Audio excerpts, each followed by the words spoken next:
Boa tarde, pessoal. Vamos finalizar hoje o nosso conteúdo, capítulo 3, Mudanças na Europa Feudal, parte 3. Tá? Nós já estudamos as cruzadas, já estudamos o comércio, já estudamos como as cidades surgiram, como elas se revigoraram, já estudamos como elas conseguiam sua independência e hoje nós vamos finalizar esse processo. Ok? Dando início na página 55, no tópico Conhecimento e a Arte, vamos ver que o revigoramento dos comércios e das cidades ocorridos a partir do século IX impulsionou o conhecimento e a arte. O clima de maior liberdade entre as cidades e o aumento das tropas culturais entre pessoas de diferentes regiões, tudo isso favoreceu o avanço da ciência e da criação de universidades. Tá? Então vocês podem ver que como as cidades surgiram, né, começaram a se revigorar, aumentar mais ainda, surgiu esse aumento do desejo pela cultura, pela arte, pela ciência, pelas universidades, ou seja, um desejo de conhecimento. Tá? A universidade foi uma criação medieval e pode ser definida como uma associação de professores ou de alunos com a intenção de buscar o conhecimento, como foi para vocês, certo? Podemos destacar algumas universidades daquela época, como a Universidade de Bolonha, na Itália, Universidade de Paris, na França, Oxford e Cambridge, na Inglaterra, Salamanca, na Espanha e Coimbra, em Portugal. Podemos destacar essas universidades aqui como as mais importantes da época. Tá? Crises, doenças e revoltas. Na página 56. Vimos que entre o século XI e o século XIV, a Europa prosperou, embalada pelo crescimento da população e das cidades. A oferta de alimento tornou-se insuficiente para atender a população. Por quê? Porque estava tendo mais gente do que o normal. Não estava faltando comida. Que cresciam em ritmo acelerado. Além disso, ocorreu diversas crises climáticas, seca demais, chuva demais, neve demais, ou seja, tudo está começando a fazer aquelas crises climáticas, certo? A fome e a falta de higiene colaboraram para que uma terrível epidemia, conhecida como a Grande Peste, atingisse toda a Europa, matando milhões de pessoas.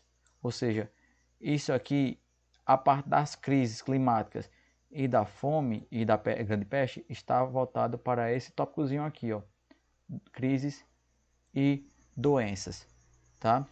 Pulando para o próximo tópico, a Guerra dos 100 Anos, nós vamos ver que esse evento aqui foi um conflito entre França e Inglaterra que na verdade durou 116 anos e não 100 anos e foi interrompida diversas vezes, ou seja, tinha uma guerra, começavam os conflitos aqui, aí passava 10 anos sem ter nada, aí tinha mais outro conflito, passava mais 2 anos sem ter nada, e assim ia, sabe?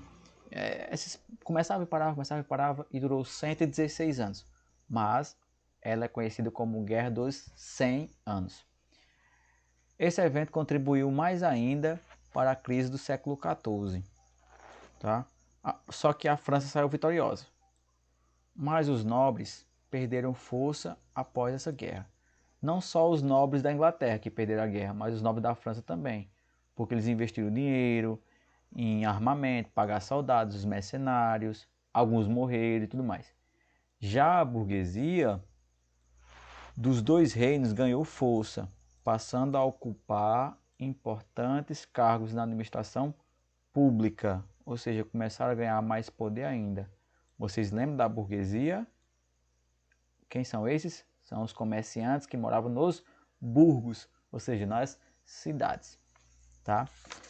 E no último tópico, que nós vamos ver aí na página 59, temos rebeliões dos camponeses. Professor, como assim? Com as mortes provocadas por fome, peste e guerras, começou a faltar mão de obra nos campos, dando prejuízo a quem? À nobreza, que era dona das terras. Então, para compensar essas perdas, o que foi que a nobreza e os seus feudais fizeram? Aumentaram os impostos sobre os camponeses. Já era altos os impostos, eles aumentaram mais ainda. Tá? E houve uma reação dos camponeses. Duas reações em destaque que foram grandes naquela época, que fizeram mudanças nesse tipo de rebeliões camponesas, que foram o quê? Os Jacques na França em 1358, que vocês podem ver no cantinho aí, e a revolta de Walteley na Inglaterra em 1381, que foi o quê? Foram os camponeses que se revoltaram contra a nobreza, ou seja, saíram com faca, fogo, foram para a luta mesmo, tá?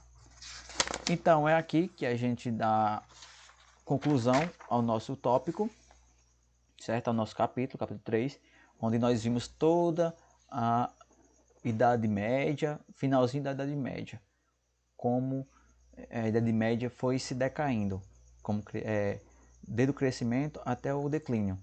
O revigoramento do comércio, as cruzadas, as guerras que teve, a grande peste, as universidades, que foi bastante importante, a arte, a cultura.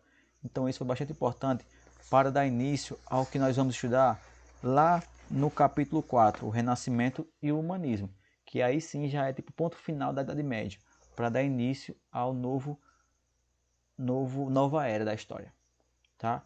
Então, pessoal, qualquer dúvida, falem comigo no WhatsApp ou repita o vídeo e leia o capítulo referente, a parte referente. Então, pessoal, até a próxima aula.